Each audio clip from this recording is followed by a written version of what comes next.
Welcome to the New Books Network. Hello, everyone, and welcome to another episode of New Books Network. I'm Morteza Hajizadeh, your host from Critical Theory channel. Today, I'm honored to be speaking with Alexander Statman. Alexander Statman is a distinguished scholar and JD candidate at the UCLA School of Law.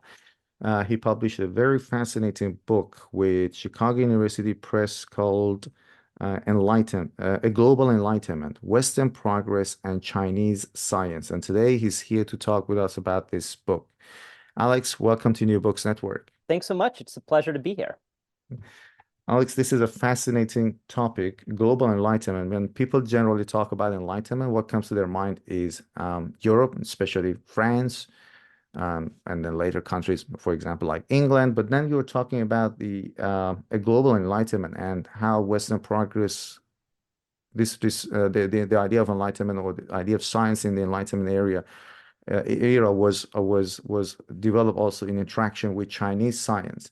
So before we get into this, talking about this book, can you broadly can you introduce yourself and then also generally talk about your field of expertise and why you decided to write this book? I'm currently distinguished scholar at the UCLA School of Law in Los Angeles, California. And before this, I've held positions as postdoctoral fellow at the University of Wisconsin-Madison and at the Huntington Library. And I did my PhD in history at Stanford. My original training is in history of science. I've recently begun some work on legal history and theory as well. And this book comes really from my main interest that unites really all the research that I've done in different fields of scholarship. And it's really about how people come to think about the world in the way that they do, and especially how some ways that people have of understanding people, humanity, and our relationship to the world can be so different and so unusual from our own. So I became interested in the history of science in particular because science is the way that we have today of thinking most generally, and we think most sort of concretely and most certainly about the state of things. And I became especially interested in the cross-cultural history of science and in scientific exchange, because that's where you see people historically coming across ideas that seem really strange to them and really difficult to understand. And so I began my PhD training in the early modern period, because that's sort of when you start to see the emergence of a worldview, a sort of way of thinking about the world, the universe, and human affairs that's basically a little bit similar to our own, something that you can identify beliefs that we have today in. And it was sort of the tension between seeing these ideas that seemed so obvious and familiar to me with ideas that seemed very strange, very hard to understand, that drew me in to begin the research for this book. Great. And can you tell us a little about the term there is a term used in the book, Orphans of Enlightenment. What does it mean? Who does it refer to? So as you mentioned a minute ago, I think it's important to start with the idea of the Enlightenment itself. You know, this is one of these topics that's been so studied in history, it's hard to give a specific definition, but I think you can see it as a kind of a multifaceted movement, cultural, social, intellectual, and it really dates from the 18th century. The term actually is almost as old as the movement itself, and it includes, you know, famous writers like the French philosophe Voltaire, Rousseau, for example. There's the British and the Scottish Enlightenment, David Hume, Mary Wollstonecraft. I think you can also think of a lot of important politicians as Enlightenment figures, and especially in the American context, like the framers of the US Constitution, Madison, Jefferson especially. So what do these people have in common? Well, I think one way that historians like to answer questions like this is to look at what we call actors' categories, how people at the time thought about themselves and what they were doing. And one classic location for thinking about how 18th century people thought about the Enlightenment was an essay by Immanuel Kant. And Kant says that enlightenment is man's emergence from his self-incurred immaturity. And this, I think, gives you a pretty good sense of some of the ideas and the values that we associate with the Enlightenment. Kind of humanism with a discussion of man or people more generally, which is what Kant meant by that. Reason, which is sort of there in the term Enlightenment itself. And also, most importantly for my book, the idea of progress, the idea that society improves over time, especially as people come to understand more, as they come to achieve enlightenment. So with that in mind, as a general picture of what the Enlightenment was, I think it's important to realize that at any given time, people have different and conflicting ideas. Not everybody believed in what we now think of as the Enlightenment, and that's what brings us to the figures that I call orphans of the Enlightenment. I coined this term to refer to people who were interested in a lot of the same questions as the famous Enlightenment thinkers, but who proposed different kinds of answers to it. I see them as part of what some historians have called the Enlightenment family, but people who felt like they had been deserted by that family and in some sense left behind. So these people were especially interesting to me because they're the ones who became the most interested in China during this period in the late 18th and early 19th century, which you could also think of really as the transition from the early modern to the late modern period. Mm.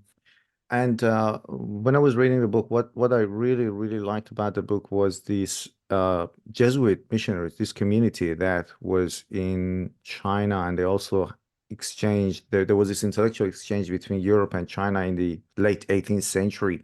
Were they in general, so that Jesuit missionaries, my assumption is that it was a religious school, but apparently they were also scientists. And can you talk about that community in China, where they were based, or what was the background in terms of, I mean, what was their training in science? And what was the interaction with Chinese science like? Were they critical of that? Were they praising at their intellectual progress? To start sort of at the beginning there, I think that it's really not an exaggeration to say that in the overarching history of China and the West, it's really impossible to overstate the importance of the Catholic missionaries. And the reason for that is because for, let's say, the first half of the modern period, from the mid-16th century to around 1800, missionaries were really the only Europeans who ever learned to actually read classical Chinese. And for this reason, they were the ones who taught Europe pretty much everything that Europe knew about China until the foundation of modern academic Orientalism and Sinology. And they were also the people who taught China most of what China knew about Europe. So the Jesuit missionaries in China had a presence there really going back to the late 16th century. And a big part of the reason that they were allowed to stay there in China, which was mostly closed off to foreigners during the Ming and Qing period, was because of their scientific knowledge, which was what you were asking about. They were missionaries first. That was their goal, was the mission to spread Christianity. That's why they went to China. But they believed that to do so, being learned in science and technology in particular was absolutely crucial, and especially in the early modern period in China. So early on, they helped various Ming and Qing emperors with all kinds of scientific problems. They helped to develop calendars and predict eclipses, which was a traditional function of the imperial Chinese state. They took part in various mapping exercises of the Ming and then especially the Qing emperor, working directly under imperial surveyors. They performed calculations for artillery, and they built clocks, and they built waterworks. And for more than 100 years, one of the Jesuit missionaries at any given time actually held a position in Qing government, one of the top positions in the Astronomical Bureau, the Qintianjian, as an actual Chinese literati scholar official. So that just gives you some idea of how important the Jesuits were, and especially their scientific expertise in the late imperial Chinese period. And what about the French philosophers like Voltaire or Condor, if I'm pronouncing the name correctly? Did they share the same insights about China? Did they think that China was a land of rationality back then? So again, to maybe sort of start broadly, and I think this is even maybe more surprising, you can really say with a fairly high degree of confidence that during the early modern period, which historians tend to think of from, let's say, around 1500 to 1800, that on the whole, China was much more important for Europe than Europe was for China. And it's really easy to overlook this because the roles reversed so quickly and so profoundly at the beginning of the late modern period, in the period leading up to the Opium Wars. But remember, for most of the Ming and Qing periods, China was just as populous and rich and powerful as any European empire was. And so it was perfectly natural for European philosophers, people like Voltaire and Condor, say to look to China and to take an interest in what was going on there.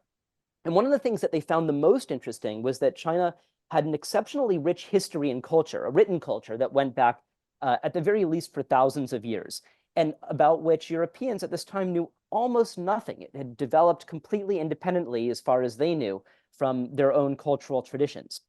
And so this made China a really interesting subject for all of the 18th century figures who wanted to understand the general kind of development and situation of human thinking and of human history. So the French philosophers were really especially interested in China, and among them, I think Voltaire most of all. A lot of historians for 100 years at this point have talked about Voltaire as a Sinophile, somebody who loves China, because of how often he talks about it in his writings and how much he sees China as a model for Europe, a place that Europeans could actually become more like, to learn from, as I put it, rather than to learn about. So Voltaire himself had studied from the Jesuits. He had gone to Jesuits schools, and the Jesuits were broadly responsible for a lot of the education of Enlightenment thinkers. They were often called the school teachers of Europe at the time. But Voltaire's message about China was actually a little bit different from the one that the Jesuits had put forward, as your question suggests. What he said was that Confucius was a philosopher, and that Confucius' teaching was about reason alone. So really, for Voltaire, China was kind of a counterpart to some of his European enemies. Think about Voltaire and other philosophers' writings against church power and especially against feudal society. So by contrast, Voltaire thought that Confucianism, which was the sort of dominant philosophy and really imperial ideology of most of early modern Chinese period, was a secular philosophy on which the state was organized, because it didn't have a kind of a sense of a transcendent God or a transcendent religion. And Voltaire also especially admired the way that Confucianism, as he saw it, had been operationalized in the Chinese state, and particularly in these civil service exams that were famously administered throughout the Chinese Empire to pick people who were going to work in the Chinese government. So this was a way of choosing officials based on merit rather than birth, which Voltaire saw as a fundamental problem with the sort of feudal and aristocratic order of the Ancien Regime in France. So that was sort of the Sinophile picture that you see in the Enlightenment. But there was another picture too, and that's sort of the one that you find in later Enlightenment figures like Condorcet. Scholars have been really interested in a general change over the course of the Enlightenment, from Sinophile to what you might call Sinophobe, or like an anti-Chinese view. And this is really captured, in my view, by what you might think of as a kind of a general change in the overriding values of the Enlightenment, from reason for Voltaire to progress for Condorcet. So Voltaire focuses on Confucian ethics and political philosophy, and he likes that. But for the later philosophers like Condorcet, they were looking to Chinese philosophy, and what they saw, rather than sort of good government and good ethics, was a total lack of natural philosophy, a lack of science. And they had actually taken this idea from the Jesuits, who had a good reason to describe Chinese philosophy as backwards in science, because the Jesuits were there offering to perform scientific services for the Chinese state. So taking this kind of message, later philosophers like Condorcet thought that China was sort of stuck in the past. And they thought that the reason that it was stuck in the past was because China had never really developed modern science, just like the missionaries had said for about 150 years by that point. And another part of the book that I really like was that conservatives even turned to China as a model of progress. But why is that, and why were they not really happy with the state of affairs, for example, in France themselves? So think about conservatism, even today, as meaning the idea that you want to preserve the past, to conserve things rather than to change them. It contrasts, even for us in our contemporary politics today, with progressive. And so I think that to answer your question, you really have to start with the idea of progress. So what is the idea of progress? Well, one very influential historian says that the idea of progress is, in his words, the idea that civilization has moved, is moving, and will move in a desirable direction. So to put it another way, you could think of the idea of progress as saying that things generally get better over time as a feature of history, not just an incidental happenstance, but something that's sort of inherent in the way that human society changes over time. And I really want to emphasize what an important and also influential idea this is for us today. You know, a lot of people today believe in progress, even if they don't say it. People do say it, though. People like Barack Obama, people like tech billionaires, others all agree that there is such a thing as progress, at least in the modern world. And if you believe in progress, one of the crucial things about it is that you probably think that the reason that we have progress is because of science. So science in modern thought is really closely related to science. It's both the model of progress and it's the guarantor of progress. So here's what I mean. Science is a model of progress because I think it's pretty clear to most people that science does progress, that it does improve over time. You know, we learn about the natural world and we accumulate new truths. And this is really different from the way that other sort of features of our knowledge work. You know, you might think that, I don't know, that republicanism, say, is better than monarchy. But there's no question in the past some nations have gotten rid of kings and brought back kings later. That moral and ethical ideas change in lots of different ways, and you sometimes go back to what you had in the past. But science really isn't like that. You know, we tend to think that once you, say, learn about, I don't know, Newtonian gravity, you never go back to Aristotle. So science is accumulative. And in that sense, I think that it's the model of progress, but it's also, I think, the guarantor of progress, because the idea is, if you think that society is getting better over time, that civilization is improving over time, the reason you're most likely to think that is because we gain knowledge of science, which we know advances, and we can use it to make things better. We can use it to understand the world and then to control it. You might also think there's such a thing as human sciences, that we can understand society and then we can change society in ways that are beneficial. So that's sort of what provides the engine for progress. And this idea is one that, broadly speaking, we owe to the Enlightenment philosophers of the 18th century. And it's one that really sort of emerged over the course of that period and that became more and more important to Enlightenment philosophers over time.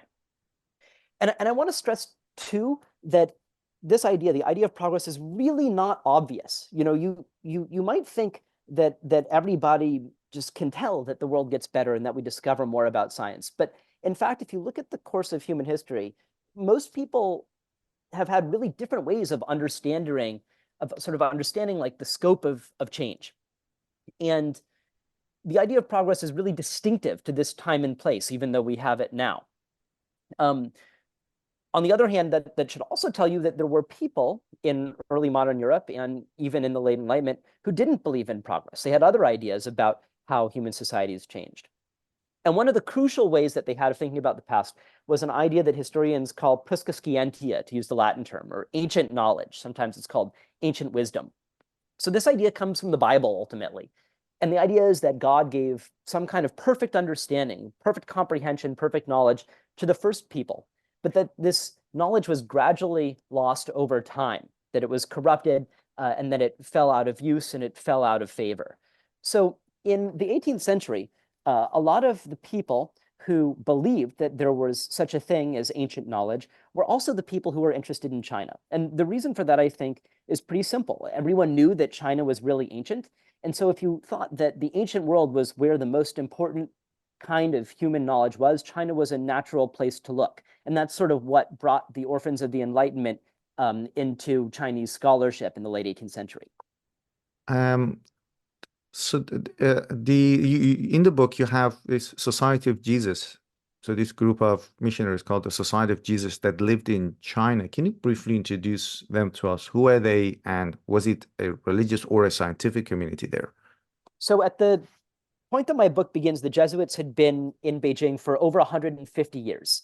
And their main role, the reason that the Qianlong emperor, who was in power at the time, allowed them to stay there, was to function as scientific and technical advisors to the Qing state. There was a Portuguese Jesuit who was an official at the Astronomical Bureau, the Qintianzhen. A few of the French missionaries worked at the Yuanming Yuan Palace as painters and technicians working on the emperor's watches and guns and waterworks. And the missionaries also befriended local figures who were interested in new French science, like hot air balloons and electrical medicine. This was all really encouraged by the Jesuits, who were very glad that they could be of some use to the Qing Empire, which was the reason that they were allowed to stay there in the first place. And what about Joseph Mary Amiot? Or I'm not sure if I'm pronouncing the names correctly, so you got to correct me. And His name's Amiot. Amiot, yeah. So, and what was his role, and how did he interpret the European scientific achievements in the context of Kaohsiung in China? And of course, if you could explain what Kaohsiung is, would be great first. Joseph Marie Amiot is the protagonist of my book. You might think about him as the last great figure of the early modern Jesuit mission. Historians before this have often seen him as sort of less important than some of his missionary predecessors. But interestingly, he was one of the few Jesuits who became really famous while he was still alive. And so he corresponded with famous French philosophers and ministers of state. We find people like Voltaire and Diderot talking about his publications on Chinese music and poetry and dance. And he's also been interesting recently for having published the first ever European language translation of Sun Tzu's Art of War. Amiot was a very typical missionary in a lot of ways. You know, he began studying for the Jesuit priesthood when he was in his teens, and he moved to China when he was about 31 years old. He departed in 1749, and he never came back to France. So he spent the great majority of his adult life in China. And while he was there, he quickly found that he had certain talents that were useful to the Qing state. In his case, actually, before he became interested in science, he showed himself as a linguist, and he learned Manchu, which allowed him to work as a translator who helped to translate messages for the emperor that came from Russian trade delegations that would occasionally enter Beijing. But also, over the course of his life, he became more and more interested in Chinese scholarship, and particularly Chinese scholarship about natural philosophy. So at this time, in the late Ming and early Qing periods, one of the most prominent movements of Chinese scholarship was called Kaozheng, or evidential studies. And a lot of its most famous representatives, people like Ron Yuan and Dai Zhen and Chen Daxin, were rough contemporaries of Amiot and active in Beijing at around the same time as him. A lot of recent historians have seen evidential studies as actually kind of similar to the Enlightenment that was going on in Europe at the time, a sort of a parallel intellectual movement, because Kaozheng scholars were skeptical of inherited tradition, and they were generally against metaphysics. They advocated textual criticism. They were empiricists by inclination, and especially they were the people at this time who were most interested in natural science. So the Chinese literati of the late 18th century, who were working on Western studies, studies that had come from the Jesuit missionaries about natural philosophy, about physics, about geography, about music theory, these were people who were often affiliated with the Kaozheng movement. And so it's not surprising that they were some of the people who Amiot was paying attention to when he was trying to find out about Qing scholarship in Beijing in the 1750s, 60s, and 70s. And a very interesting argument in your book is that the modern esotericism is, in a way, a product of the exchange and the conversations between, in the global history of science, it's a product of the exchange between the scholars in China and France. How is that? I'll tell you about one story from a chapter in my book that I think is really illuminating. And it has to do with the invention of tarot cards. So it starts with a French Huguenot scholar named Antoine Courtegeblin, who was working on this series of books that he was calling the Monde Primitif, or the Ancient World, in the 1770s. And the basic idea of the Monde Primitif was that the ancient people had possessed really important secrets about nature, but also about society, and that those secrets had later been lost, that they had been corrupted, that they had been somehow forgotten in the course of time. And Courtegeblin, in his project, was trying to recover those secrets. And so for this reason, he became very interested in all of the ancient civilizations of Asia, and including China, where at this time, the French missionaries were sort of the main experts. So some copies of Courtegeblin's books were sent to Beijing by a mutual friend, a French minister of state. And Amiot liked this project. He thought, well, maybe I can be of help and find some of the ancient wisdom that this book is about here in China. So one of the things that Amo sent back for this French scholar was a rubbing of a stone stele that's called the Stele of Yu the Great, which, according to Chinese legend, had been carved by the king Yu the Great around 2000 BC, so before almost any recorded Chinese history, and then placed in the Hengshan Mountains, where it was later discovered. So this rubbing of the stone is composed of 77 characters, and it tells the story of how Yu the Great, this mythical king, controlled a flood along the Yellow River basin by building dams and canals.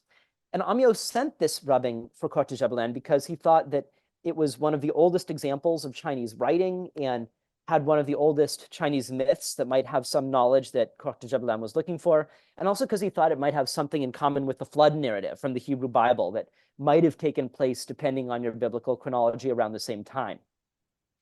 So the interesting thing is that when Cote de Gébelin received it, he didn't get a translation. Amo actually didn't want him to have a translation because he thought it would be interesting to see if Cote de Gébélin's sort of interpretive method and knowledge about the ancient world would allow him to say anything about it without knowing what modern Chinese scholars said. And at this time, when Cote de Gébelin looked at it, he started thinking about a project that he was working on from a perspective of European history, and that he was going to include in his newest book. And it was a study of the tarot cards. So tarot cards, as you probably know, are a special kind of playing card. They're a lot like regular cards, but they have some small differences. Like some of the suits are different, and they have a special set of trump suits, trump cards, 21 of them that are called today the major arcana by people who are interested in tarot cards. And when Cote de Gébelin looked at this stele with its 77 characters, what he noticed was the 77 figures that were arranged in columns that were a certain length, and that was supposed to be the most ancient knowledge of China, and it was also about something that he thought was from the Hebrew Bible. And all this together, he thought, showed that the Stele of Yu the Great had some relationship to the tarot cards that he was working on. So historians today will tell you that tarot cards go back to the Renaissance and that they were used for playing cards, and actually still they are in some places in France. But Cote de Gébelin is really considered the first person to invent tarot card fortune telling. Let's call it cardomancy, the technical term. The idea that there was a mystical meaning behind the tarot cards, that they had some kind of magical power, and that they could be used to tell the future. So as far as we know, the first published record of any use of tarot cards for fortune telling dates from the 1781 volume of the Monde Primitif by Antoine Cote de Gébelin. And at the very end of this essay, there's a short section, and it's called The Relationship Between This Game and a Chinese Monument. And by that, Cote de Gébelin was referring to the Stele of Yu that Amo had sent him, and that he had thought about and used to sort of set forth this theory about the ancient knowledge that had been contained in the tarot cards, and in the process to invent tarot card fortune telling as we still know it today. This is just one story of many that shows you the way that Orphans of the Enlightenment, both in Europe and in China, through conversation, brought Chinese knowledge into the invention of modern traditions of esotericism, ones that are still familiar to us and that still oftentimes, in the way that they're discussed in practice, have some kind of connection to ancient wisdom. In the 18th century, this culture of salon culture in France was quite common. So can you tell us about the sort of ideas that were discussed in French academies, and also, more importantly, the influence of Chinese science on them? This was a time of what you might think of as the disciplining of knowledge, of the formation of formal institutions that were designed to study science, history, language, institutions like the French Academy of Sciences, the Institut de France eventually. And it's also a time when a lot of our current ways of understanding the history of knowledge emerges. So one of the most important concepts in my book is the idea of a scientific revolution, what we still use to refer to a kind of a gradual process of change in the way natural science works that took place from, let's say, roughly Copernicus to Isaac Newton. So obviously, the idea of a scientific revolution couldn't really be fully formulated until after the historical phenomenon that was identified was over. And in the late 18th century, one of the first people to talk about the idea of a revolution in the sciences was a scholar by the name of Jean-Sylvain Bailly. But Bailly is a really interesting figure. He began his career as a scientist, primarily as an astronomer, and then eventually he entered politics. And he became a really important figure actually in the early phases of the French Revolution. So in Jacques-Louis David's depiction of the tennis court oath, for example, the one in the middle is Bailly, who was eventually guillotined just a few years later during the Reign of Terror. But in the 1780s, Bailly was working on a study on the history of science. And in particular, he was interested in the origins of astronomy. Bailly was a kind of a disciple of Cortéjabelin, and the two had been friends before Cortéjabelin died. And he shared this idea that all of the world's most ancient knowledge traditions had a single origin. And so like Cortéjabelin, Bailly turned to the missionaries who were working on China for help. And what he concluded was that the original place of civilization, where the first sciences had emerged and spread outward from, was probably located somewhere in Central Asia, in the north of Central Asia. And he decided that this was probably the same civilization that had been described by Plato and that had been called Atlantis, and that had provided the origins of not only like Greek and Egyptian civilization, which ultimately he thought led to his own, but also for the Chinese records that the missionaries had made available, and that were actually more thorough and more descriptive of the area of Central Asia than any Western travelogues or geographical writings were at the time. So this is where the idea of progress really comes to play, because Bailly's main rival at the three academies that he was a member of was the Marquis de Condorcet, a really important figure in the history of progress thinking. You might think of him as sort of the most extreme and sophisticated progress theorist of the French Enlightenment. And Condorcet honed his ideas of progress in conversation with Bailly as a fellow member of the same academies, competing for the same kinds of positions and arguing with each other in various book reviews and in their longer works. Condorcet says that societies develop in stages, from primitive to advanced, and that this happens based on science and scientific discoveries, which Condorcet thought had really only taken place in Europe. But what you have to understand sort of about this theory, both about what it says and how it developed, is what he was arguing against. And what he was really arguing against was the idea of Bailly, the idea that originally the origin of human civilization was in Asia, and that the progress of human civilization since then, even in the sciences, had had ups and downs, that things had been known and things had been lost. And that a lot of modern science even was a recovery of this ancient wisdom, which was also preserved by other peoples and by China in particular. Now, in the West, there was this famous theory, animal magnetism, by Franz Mesmer. Your book has a lot of fascinating stories, and it's really difficult to choose questions, which part of the book to read and to ask about. And I do strongly encourage our listeners to read the book. There is a lot that they might miss if they don't. So on this particular topic, I'm interested to know the influence of yin-yang theory of animal magnetism from China on the development of Franz Mesmer's theory of animal magnetism. I'll tell you what's so unusual about this particular story. Historians have generally thought that as the Enlightenment went on, that Europeans became less and less interested in non-Western science, partly because of the idea of the scientific revolution, partly because of the institutionalization of science and the academies that made it more clear what the rules of science were. It came to seem more and more like there was sort of only one right way to do science, and that was the way that Europeans did it. But again, not everybody in Europe shared the same ideas. And even in the European context, there were challenges to mainstream Enlightenment science. And one of the most popular and most studied by historians is this idea of animal magnetism, which was introduced by Franz Mesmer in the 1770s. So this theory had a lot to do with some earlier kinds of ways of thinking about the world, and particularly ones from occult sciences like astrology and alchemy.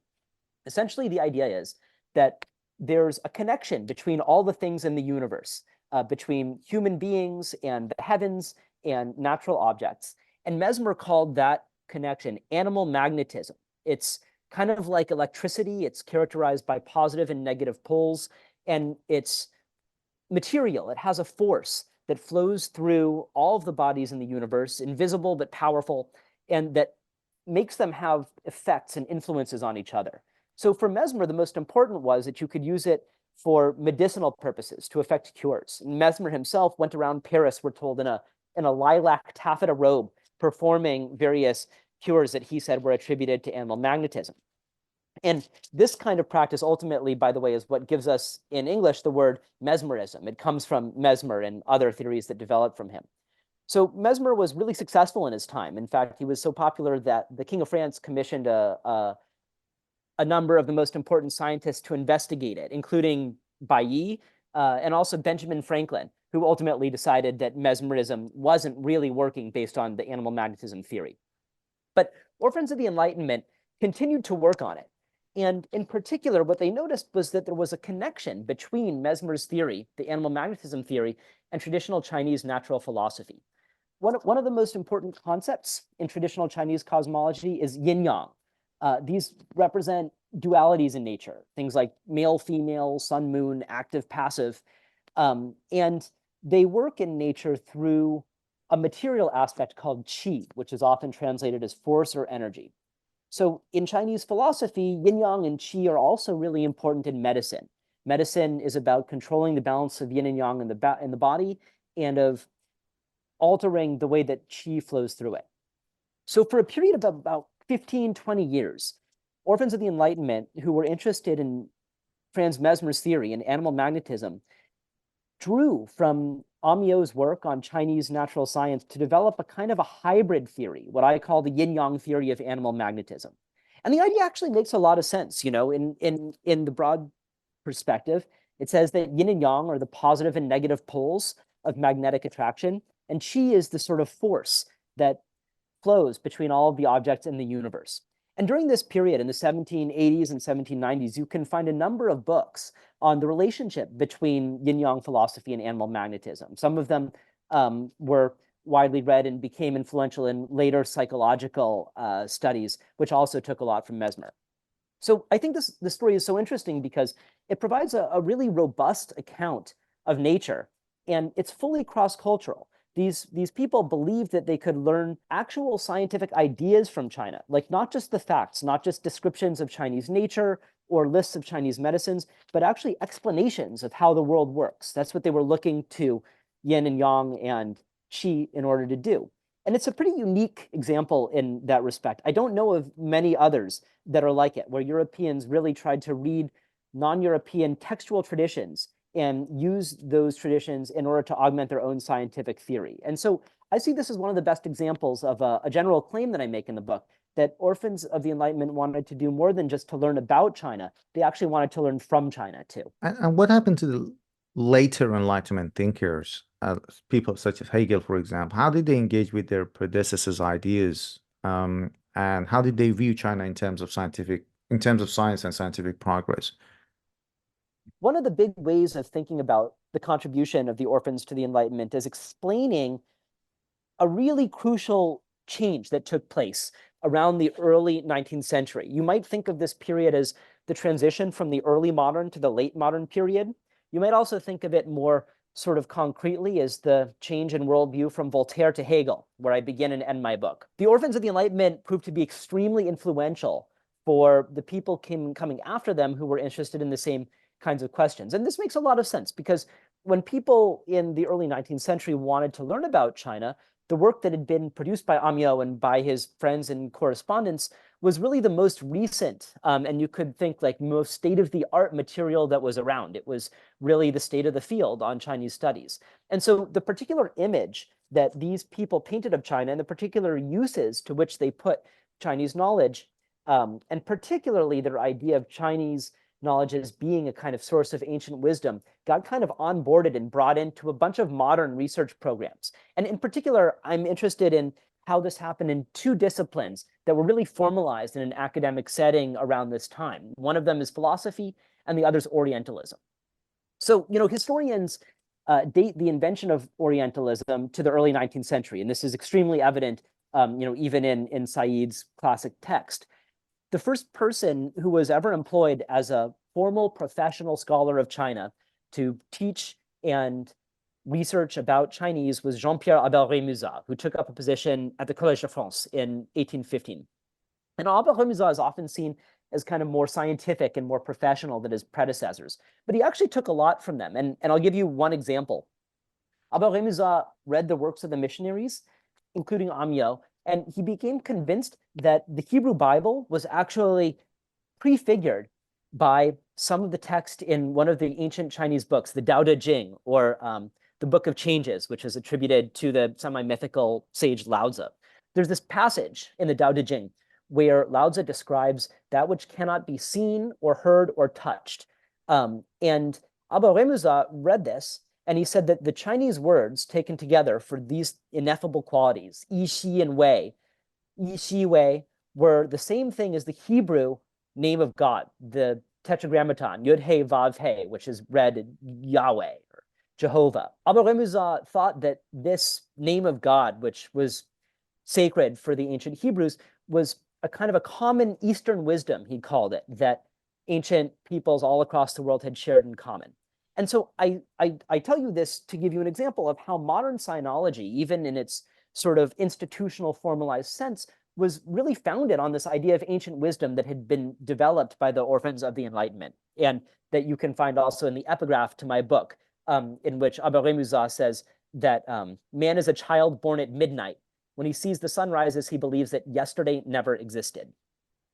So then the other thing that I would talk about is philosophy. And here really we can take Hegel as an example, because Hegel was the most famous philosopher of his generation. And he was also a correspondent of Albert Camus and a reader of M Amo. And he looked to them when he wanted to learn about Asian philosophy, which he in fact did want to do. So, a lot of the late 18th century philosophes had decided that non-Western knowledge was kind of irrelevant, that there wasn't much to be learned from it. But Hegel's interesting because he was actually very interested in Asian knowledge traditions, because he saw them as something really different from what he understood as a modern way of seeing the world. Hegel has a really particular notion of progress, and it's totally different from the one that had been formulated over the course of the Enlightenment. Hegel thinks that it's not really that humans gain knowledge over time, but that knowledge itself, or reason itself, actually changes, that the reason that's operative in one sort of human epoch isn't the same as the reason that's operating in another. So when Hegel talks about Eastern wisdom, which is this term that he actually borrows from Abba Remuza, he means something totally different from Western knowledge. And I think this is really indicative of a major change in understanding the way that human knowledge progresses. Because in the late Enlightenment, some progress theorists, people like Condor, had thought that China was backward or that it had failed to advance. But for Hegel and other early 19th century figures, China wasn't stuck in time. The way that they thought about it was as timeless or out of time entirely. And in this way, you see the sort of core idea of Orientalism actually functioning as one of the premises of modern progress theory too, and one that actually became more, not less interesting as others in the 19th century developed on progress ideas that had been inherited from the Enlightenment. And how was their research and conception of science and progress perceived or adopted in China? But by theirs, I mean the Western scientists. How was it perceived and adapted in China? So I think that you could think of the work of the Orphans of the Enlightenment as having quite different but parallel tracks in modern Chinese and European history. In China, after the Opium Wars, a lot of Chinese scholars became convinced that the Orphans of the Enlightenment were essentially right, that there was some kind of ancient wisdom that they had, but that was in conflict with progress. And that if they wanted to compete in this sort of new international arena, and especially to sort of fend off Western imperialism, they were going to have to focus on science and technology in order to bring progress to China. There were these Chinese reformers who accepted elements of this picture of Chinese thought that actually Europeans had created because they wanted to reject some of their own traditions. And in this way, this sort of their themes, science, progress, and also the reconciliation of science and progress with Chinese thought was really the central question of a lot of late 19th century Chinese thinking. But on the other hand, in Europe, there was a different direction entirely, because what happened was that a lot of the work in European academic context was ultimately sought to reclaim some of the stuff that the Orphans of the Enlightenment had said. So a lot of Europeans became, in the late 19th century, really concerned with the distinctive problems of modernity and with what modernity had lost and what modernity lacked.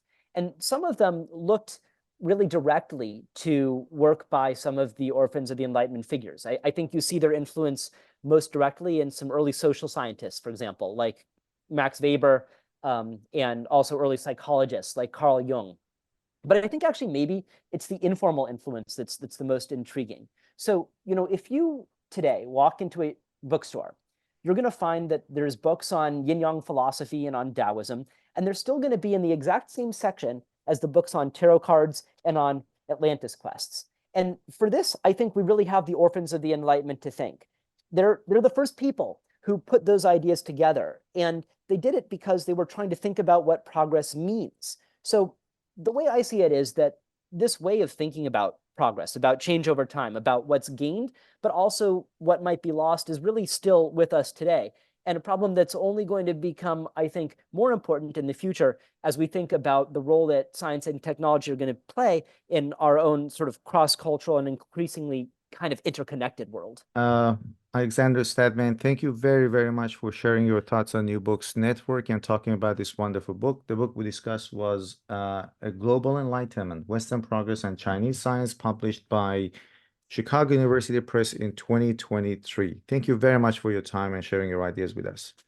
My pleasure, Morteza. Thank you.